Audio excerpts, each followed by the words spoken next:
sometimes it takes getting down and dirty at summer camp to find your roots and see what you're made of.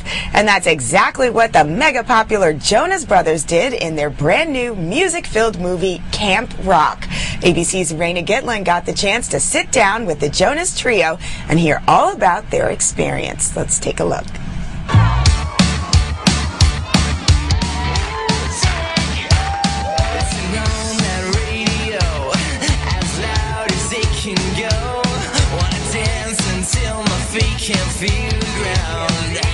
So out of the three of you, who would most benefit from a summer at Camp Rock? I'll say probably maybe me, just because they play instruments pretty well, and I'm pretty good at keyboards and guitar, but I'd like to have time to really be able to get into it a little more. So maybe. Really? What do you guys think? It's pretty modest. I think we should all go. Let's do it. We'll all go together. Yeah. It'll be fun. Thanks, Nick.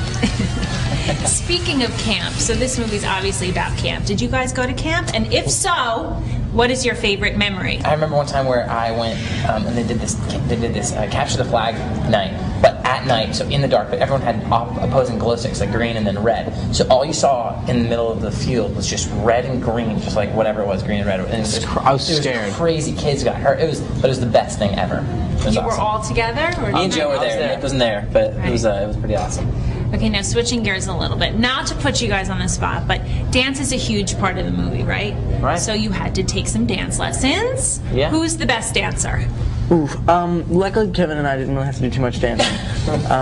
We were able to have guitars in our hands for the re-rock scene at the very end. Joe, on the other hand, had to do a couple hours a day of dance rehearsals, and he did a great job though.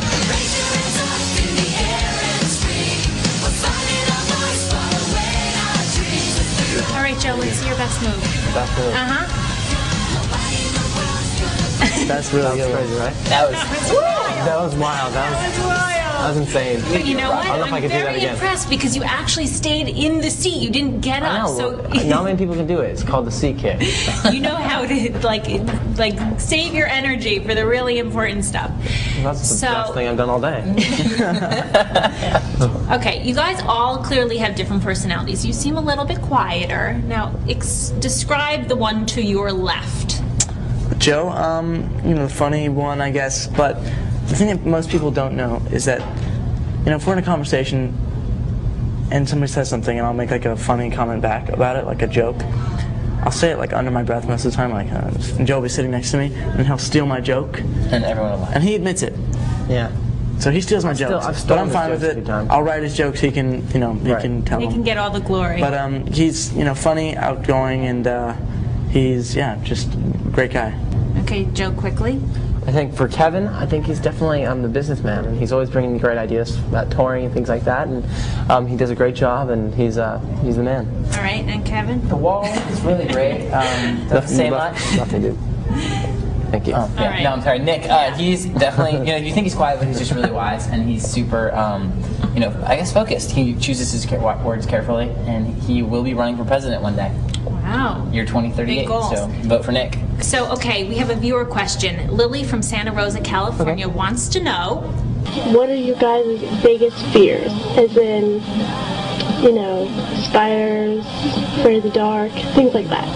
Well, thank you guys for listening to me, and I love you guys very much. See you soon. Lily from Santa Rosa, California, you asked what is our biggest fears.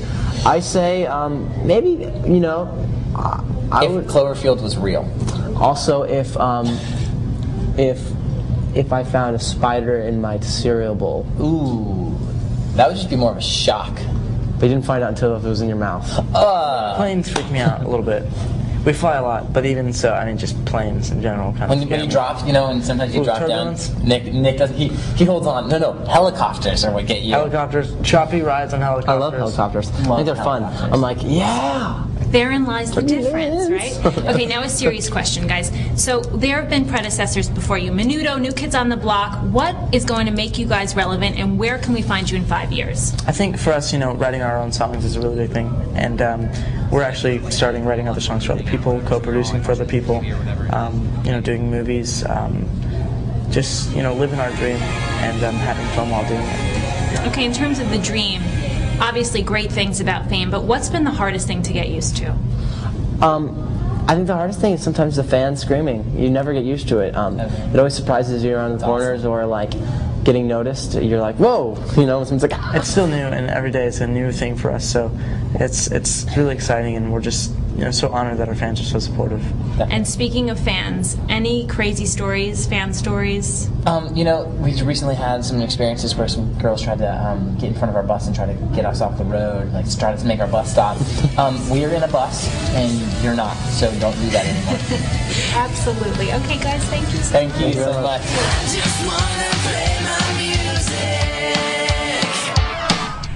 And Camp Rock premieres Friday, June 20th on the Disney Channel and repeats Saturday night at 8 p.m. on the ABC television network. And of course, our thanks to Raina and the Jonas Brothers for that. And that's all the buzz that we have for you today, but make sure to check us out on demand at the entertainment section at abcnews.com. I'm Alicia Davis in New York. Thanks for watching this edition of What's the Buzz?